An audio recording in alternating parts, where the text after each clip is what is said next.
Abre a sua Bíblia em Romanos capítulo 5. E eu quero meditar com você num texto. Eu posso ter esquecido, mas eu acho que alguém aqui já meditou nesse texto em alguma ocasião este ano. Não lembro bem quem. Talvez, não sei se foi o Danilo que trouxe uma palavra, algum irmão, ou foi o irmão Geraldo. Ah, sim. Então nós vamos repetir. Mas será uma repetição que eu entendo que hoje é preciso que todos nós repensemos novamente o Evangelho. Amém? Romanos 5. Eu quero de antemão dizer para você que em toda a Bíblia, o livro de Romanos é o meu predileto. E se você faria muito bem, não porque é o meu predileto, mas você faria muito bem se lesse a carta toda de Romanos.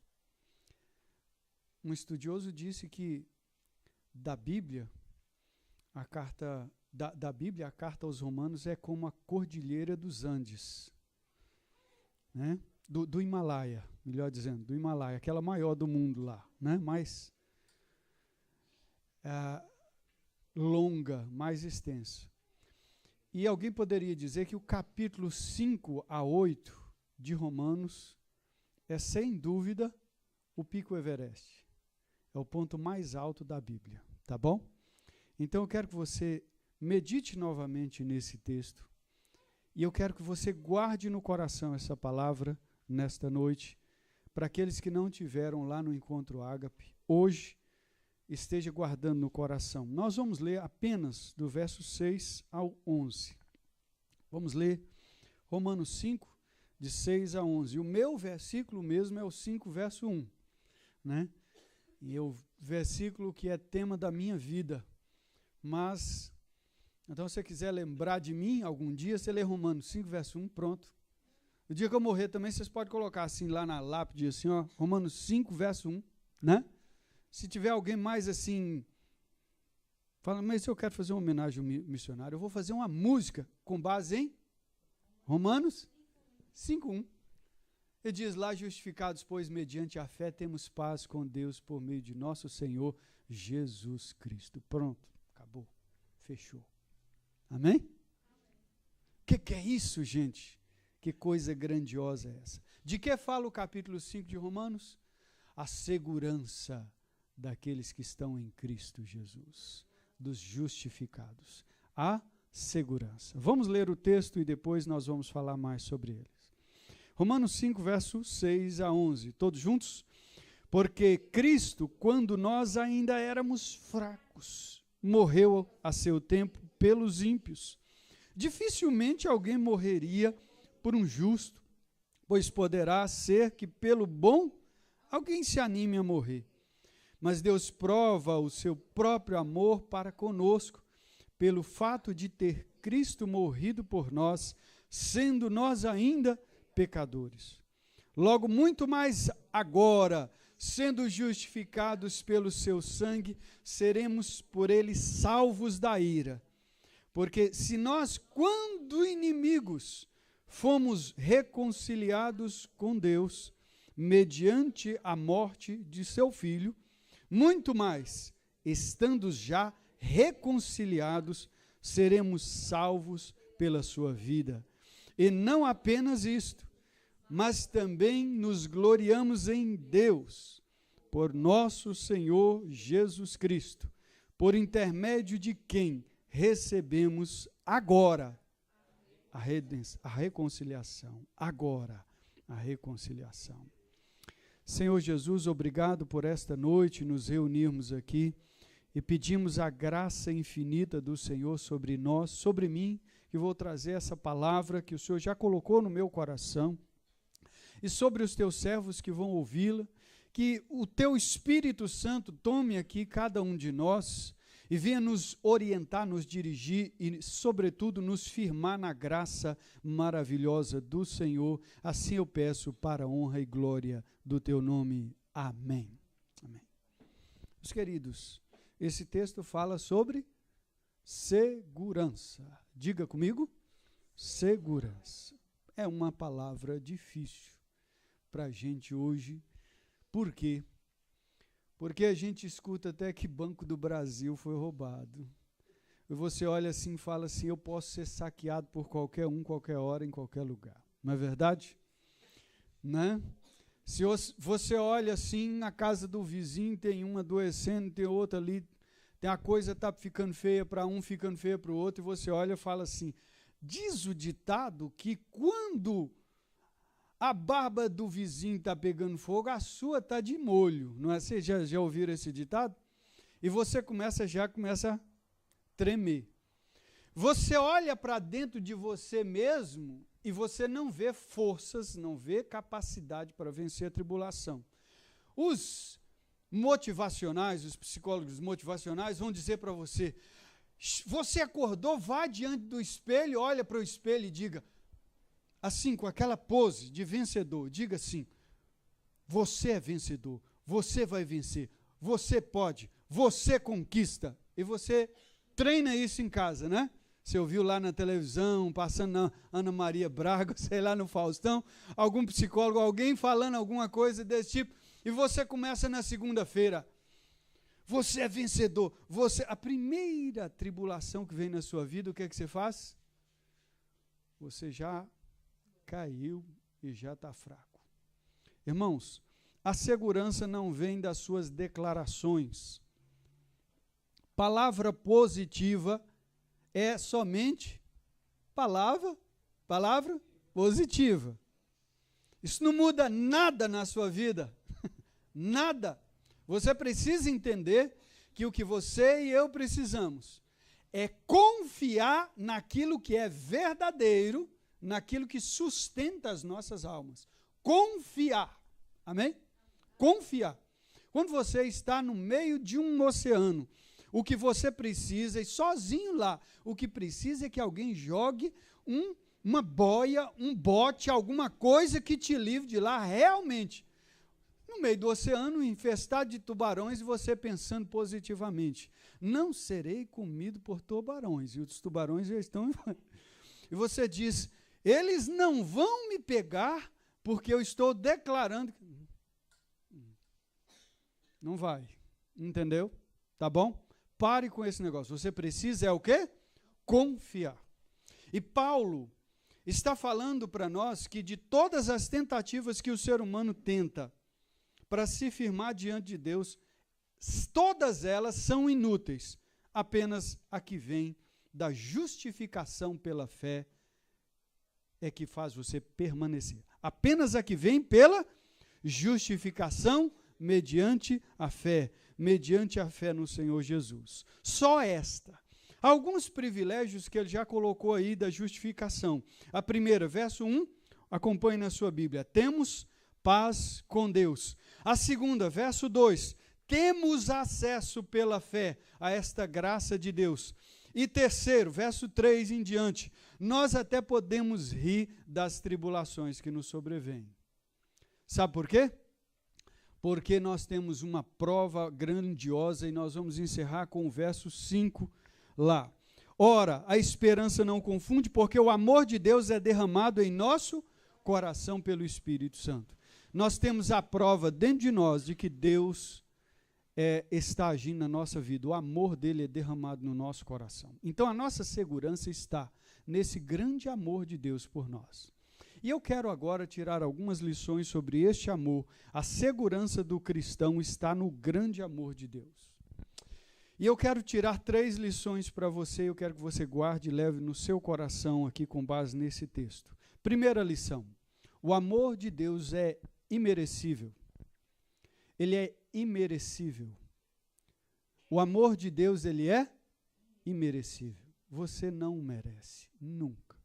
Em canto nenhum, em hora nenhuma, em momento algum.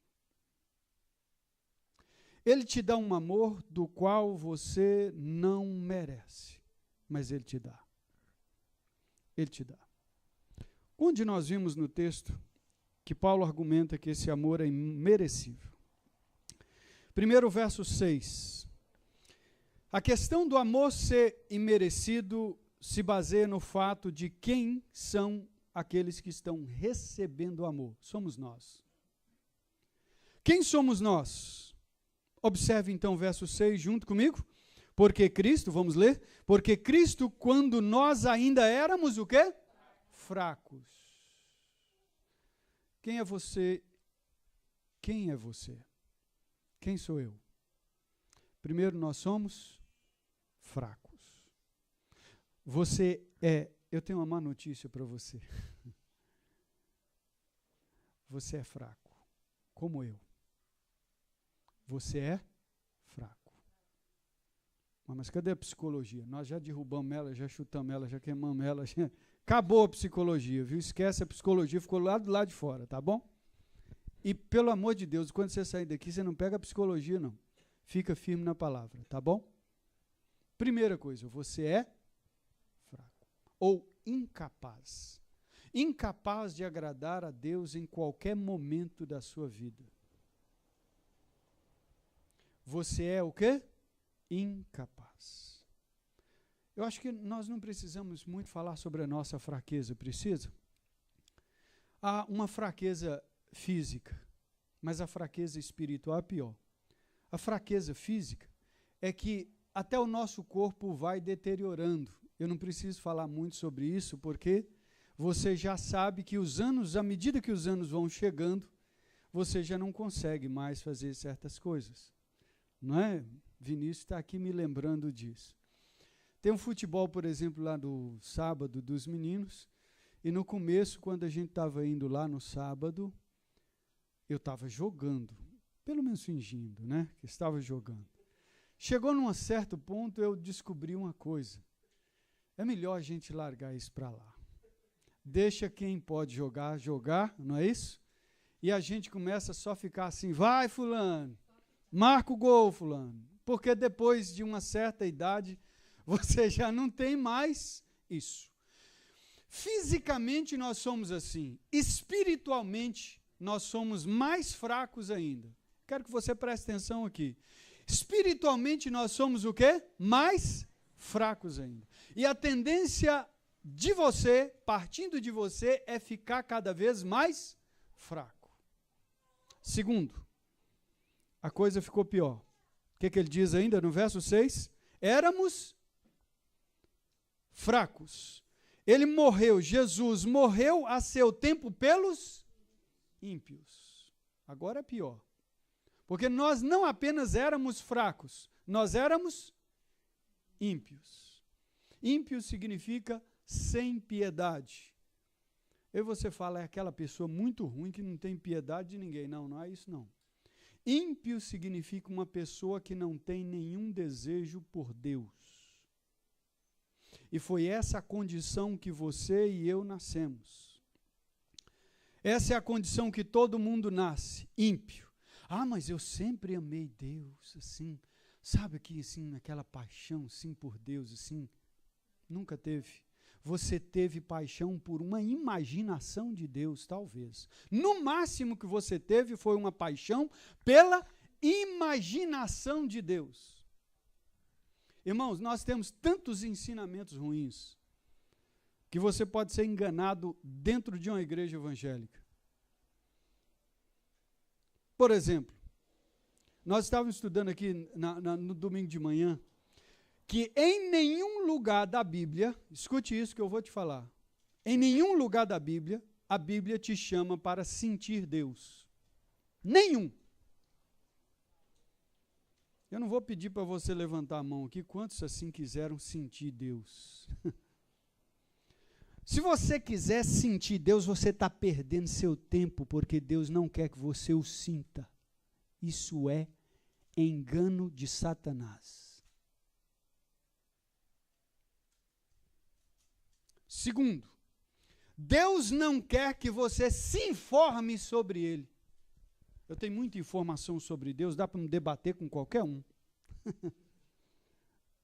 E quem diz que Deus quer que você se informe sobre Ele? Sabe o que Deus quer? Que você o conheça. Antes crescei na graça e no conhecimento de nosso Senhor Jesus Cristo. Você sabe o que é conhecimento na Bíblia? Conhecimento na Bíblia é relacionar. Relacionar. Você sabe o que é que Deus quer que você hoje? Relacionamento.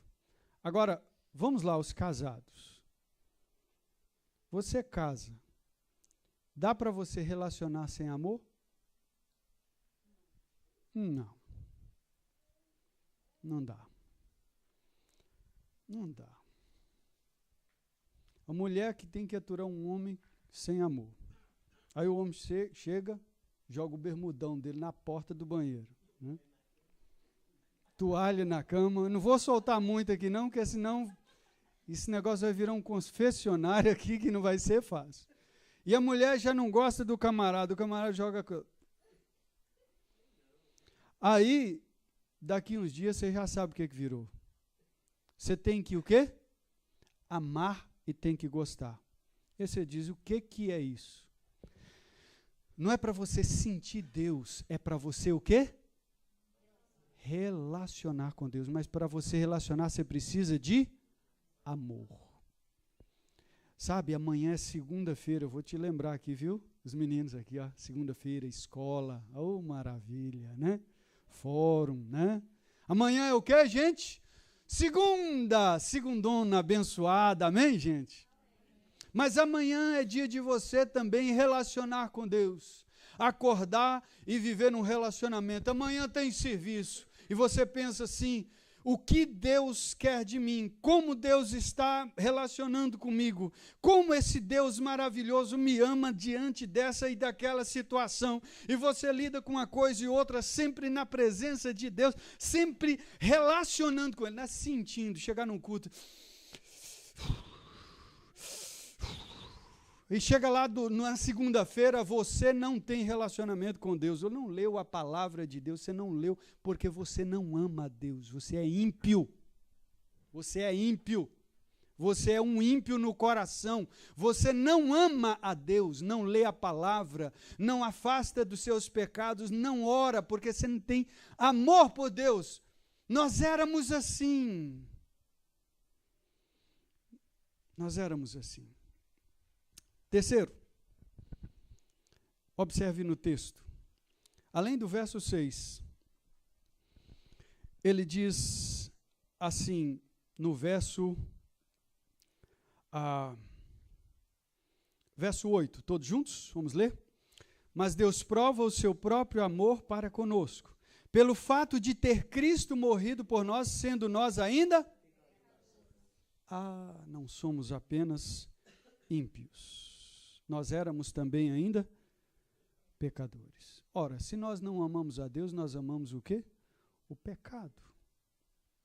E se nós amamos o pecado, nós praticamos o pecado.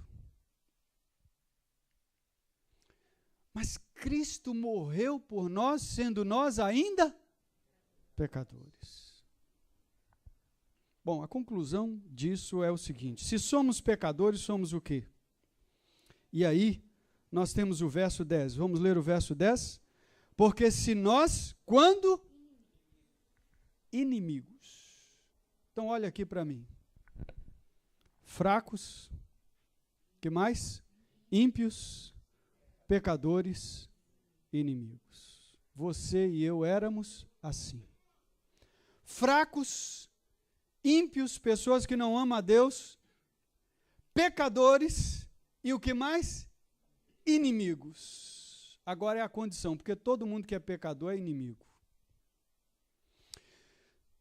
Mas Cristo Jesus morreu por nós quando nós éramos fracos, ímpios, pecadores, inimigos. E aí Paulo usa um argumento interessante no verso 7. Quero que você leia para entender bem. Vamos lá? Dificilmente alguém morreria por um justo, pois poderá ser que pelo bom alguém se anime a morrer. Paulo diz assim para a gente, olhe, observe a vida, e você vai descobrir uma coisa. É raro alguém morrer por uma pessoa que anda corretamente, uma pessoa que anda com Deus. É raro. Mas pode ser que por uma boa causa, eu estava vendo o original aqui, diz respeito o termo é neutro, pelo bom, ou seja, pode ser, por exemplo, por uma coisa boa, alguém se anima a morrer. E não é isso que a gente vê? Os seres humanos, quando foi que você já viu uma pessoa morrer por um servo de Deus? A última vez. Talvez você nunca viu. Agora, quantas vezes você já ouviu falar, pelo menos, de uma pessoa que morreu por uma causa humana? Ou, por exemplo, tem gente que morre por política. Não é verdade, não? Eu já vi gente que morreu por papagaio. Lá em Pai Pedro. Tem gente que morre por cachorro. Por Pokémon. Tem gente que morre por qualquer coisa. E ele diz, sabe qual é o argumento de Paulo? É o seguinte: as pessoas não morrem, não dão a vida por uma pessoa que é íntegra e justa. Elas dão a vida por coisas, por carro, pelas coisas mais banais, para você ver como o mundo confunde a nossa cabeça e nos leva para um estado reprovado diante de Deus. Mas Cristo não. Cristo morreu por nós, sendo nós ainda fracos, ímpios, pecadores, inimigos. Que amor é este? Que amor é este? É o amor que nós não merecemos. Amém?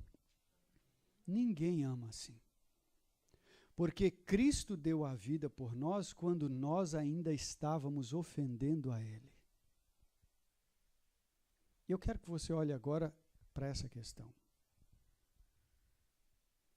Eu pergunto para você uma coisa aqui. Preste atenção, olhe para mim, preste bem atenção. Se Cristo morreu por nós, estando nós ofendendo a Ele, sendo nós ofensores dEle,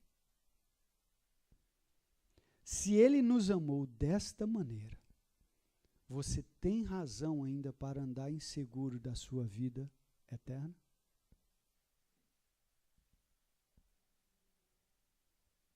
Você ainda tem motivos para dizer que Deus te despreza?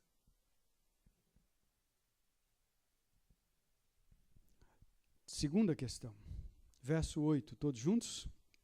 Segundo ponto, verso 8, todos juntos, mais uma vez? Mas Deus prova o seu próprio amor para conosco, pelo fato de ter Cristo morrido por nós, sendo nós ainda pecadores. Segunda verdade sobre o amor de Deus é que este amor é evidenciado, ou na nossa tradução, ele é provado. E você não pode procurar o amor de Deus na sua condição hoje. Você diz assim, Deus não me ama não, porque numa crise dessa, se Ele me amasse, Ele podia estar me dando um dinheirinho a mais. Tem gente que espera o amor de Deus aí, né? Outros dizem assim, Deus me ama demais porque eu estou respirando. O dia que der uma crise asmática, você vai ver, meu filho. Parece que... E aí, cadê a prova do amor de Deus? Você vai caçar outra, não é? Então, o amor que você sente, ou melhor, que você percebe de Deus pela sua vida, está no ar que você respira? É aí que evidencia? Deus me ama demais, Deus me deu uma família. Família a gente perde. Sabia disso?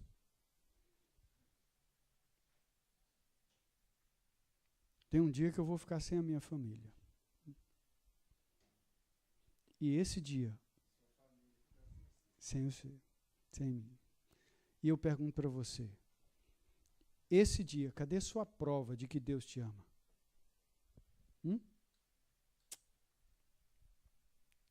você está se ancorando no lugar errado, meu filho. Aonde está a prova do amor de Deus? Eu quero que você leia no texto comigo. Mas Deus prova o seu próprio amor para conosco pelo fato de ter Cristo morrido por nós. Aonde você enxerga que Deus te ama?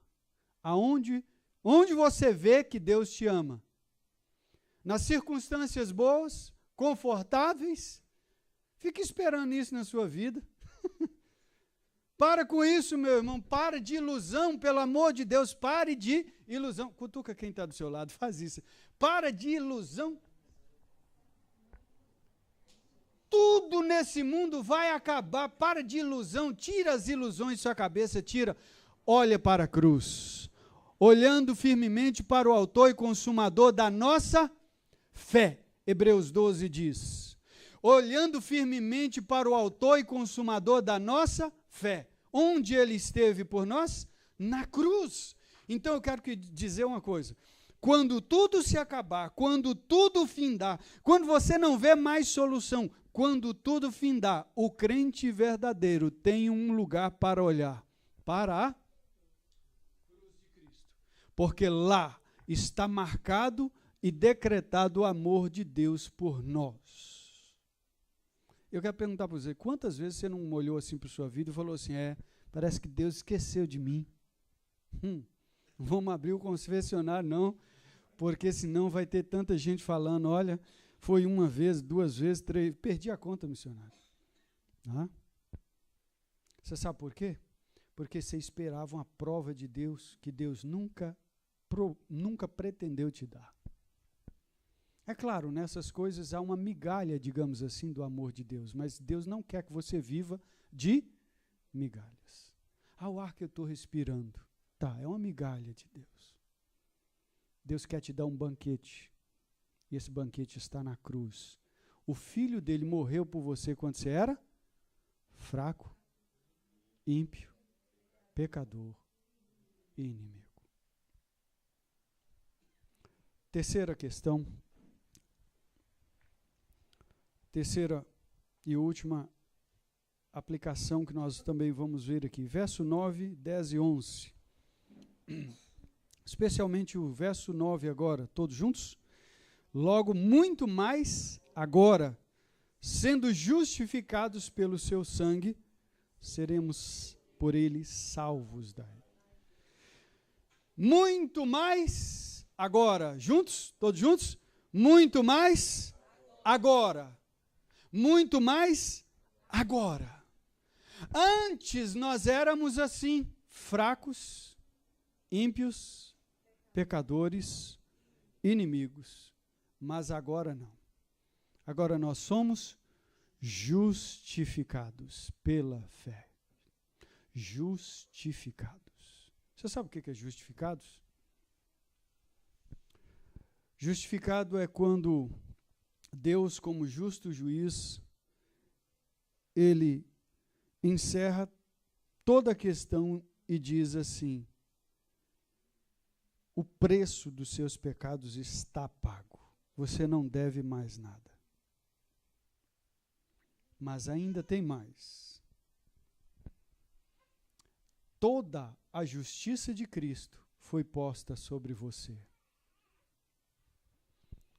O Hernando Dias Lopes, ele ilustra isso muito bem da seguinte maneira. Imagine que você devesse ao banco R$1 milhão e você estivesse falido. Aí alguém vai lá e deposita na sua conta quanto? 1 milhão. O que é que aconteceu? Olha, pagou, você foi perdoado. Diga comigo, você foi o quê? Perdoado. Só que você continua falido. Não adiantou muita coisa. Mas a justificação não é só perdoar. Deus não apenas te perdoa. Você sabe o que Deus faz com você em Cristo? Olha aqui comigo. Imagine que Deus não apenas vai lá e deposita, quanto você deve? 1 milhão. Mas Ele deposita para você 1 quintilhão de reais na sua conta. Pagou a dívida e dá para você viver com folga. Amém? Entendeu agora? As pessoas justificadas são assim. Elas ainda são pecadoras no sentido de ainda estarem pecando. Mas o sangue de Jesus não só perdoou, amém? Mas agora creditou diante de Deus, na sua conta, toda a justiça de Cristo. De forma que quando Deus olha para você, que crê em Cristo, muita atenção, que eu não quero que você perca isso. Quando Deus olha para você, Ele já não vê você mais. Não é porque Ele está cego. É porque sobre você está o sangue de... O que diz no verso 9? Leia direitinho, vamos ler? Logo muito mais agora, sendo justificados pelo seu sangue, seremos o quê? Por ele, salvos da ira, isto é, do dia do juízo final. Não é porque você não é pecador, é porque sobre você está o quê? O sangue de Jesus Cristo. E quando Deus olha, Deus diz, a justiça do meu filho está sobre este. E sobre ele não apenas haverá perdão, mas haverá a justiça minha, a bênção e a paz sobre a vida dele. Amém? Salvos. Primeiro benefício, verso 9, salvos. Diga comigo, primeiro benefício, salvos. Ele não disse, seremos salvos algum dia, porque ele diz que, embora nós seremos salvos da ira, ele está falando muito a palavra agora. Muito mais o quê? Agora. Preste atenção nas palavras. Preste atenção nas palavras. O crente não será salvo somente. Ele já é salvo. Amém? Ele já é agora. É agora. Olha a segurança que ele nos dá. Verso 10. Todos juntos? Porque se nós, quando éramos inimigos, fomos o quê, irmãos? Reconciliados com Deus mediante a morte do seu Filho, muito mais, estando já reconciliados, seremos salvos pela sua vida. E o argumento de Paulo é o seguinte, se nós, quando éramos inimigos, nós fomos o quê? Reconciliado. O que é reconciliado? É fazer as pazes entre dois inimigos. Lembra lá que nós éramos o quê? Ímpios, inimigos de Deus. Não amávamos a Deus. Amávamos uma imagem sobre Deus. Não Deus. Um Deus segundo a nossa imaginação. Mas agora convertidos à palavra, conhecemos a este Deus pela palavra, esse Deus maravilhoso que nos amou. Não temos mais uma imaginação de Deus. Temos um relacionamento. Não sentimos alguma coisa sobre Deus, sentimos assim. Não temos uma informação sobre um Deus que está para além. Nós temos um relacionamento de amizade com Ele. Amém, queridos? Nós somos o quê? Reconciliados pela morte. Aí ele diz o quê? Verso 10. O argumento de Paulo é o seguinte: muito mais estando já reconciliados, não é que você vai ser reconciliado, é que nós já estamos o quê? Reconciliados, ele diz o quê? Seremos salvos pela sua vida. Nós somos salvos pela morte de Cristo e somos salvos pela vida. Ou seja, se Cristo morreu por nós quando nós éramos inimigos, agora que Ele está vivo, Ele vai nos desprezar? Esse é o argumento. Se Ele, quando Ele morreu por você naquela cruz, agora que Ele está vivo, Ele vai te desprezar? Sim ou não? Não. E o verso 11 encerra o argumento de Paulo. E não apenas isto. Tem mais uma coisa, amém? Tem mais um. Mas também nos gloriamos em Deus por nosso Senhor Jesus Cristo. Antes de prosseguir, eu quero dizer para você que gloriar em Deus ou se alegrar muito em Deus é a fonte, é a razão de uma pessoa que realmente é um cristão. Um cristão se alegra em Deus. Se alegra em Deus. Ah, como é que é se alegrar em Deus, missionário? É assim quando você ganha um carrão, alguém chega e sacudindo aquela chave, e diz assim, toma aqui, o carro é seu. E você diz assim, glória a Deus, glória a Deus, glória a Deus. É assim? Se fosse assim, olha os versos anteriores. Verso 3. Verso 3, leia o verso 3 com carinho. E não somente isso, mas também nos gloriamos nas próprias... Gloriar e alegrar-se em Deus não é gloriar somente nas horas das bênçãos. É na hora da maior angústia, da maior dor. Tribulação, irmãos, aqui não dá para a gente falar sobre isso muito, mas existia um instrumento naquela época chamado tribulo. Era mais ou menos um arado. Todo mundo sabe o que é arado aqui? Todo mundo da roça que nem eu, né? É ou não? Hã? Não sabe o arado, né? É aquilo que afofa a terra, aquela grade. E o tribulo, ou tribulação, era como se passasse um arado nas costas da gente. Entendeu agora o que é tribulação? Todo mundo entendeu? Pois Paulo diz, até nas tribulações, quando nós somos moídos e devorados por uma tribulação, ainda assim na nossa alma há regozijo em Deus. E a própria tribulação se transforma em bênção na nossa vida. Glória a Deus ou não? E o verso 11 encerra. Por intermédio de quem recebemos. Quando? Agora, a reconciliação. Mais uma vez, ele enfatizando. Meus irmãos, se vocês, meus irmãos romanos, ele está dizendo para os romanos, meus irmãos, vocês romanos, eu quero que vocês saibam que aquele que está em Cristo, que aquele que crê em Jesus, foi perdoado dos seus pecados. Antes ele era ímpio, antes ele era o quê? Fraco, ímpio, pecador, inimigo, mas nós fomos reconciliados com Deus. Nós temos agora um relacionamento íntimo com Deus, glória a Deus por isso. Nós vivemos com Ele. De tribulação, há momentos maravilhosos. E eu quero dizer para você uma coisa, ainda na tribulação, nós estamos agora salvos. Não é que seremos salvos somente, nós estamos agora salvos. Amém? Quero perguntar a você uma coisa. Você crê nesta palavra de Deus? E eu vou desafiar você a uma coisa. Se até hoje você não creu na palavra do Senhor, nesta verdade, esta é a hora de você crer e começar a viver. Começar a viver. Não importa se você passou muito tempo sem a verdade de Deus. O que importa é que você creia e viva. Amém? Vamos orar. Espírito Santo de Deus, obrigado por esta palavra que o Senhor nos dá nesta noite. Entendemos, Senhor, que a nossa segurança repousa total e exclusivamente em Cristo Jesus, na morte do nosso Senhor Jesus por nós.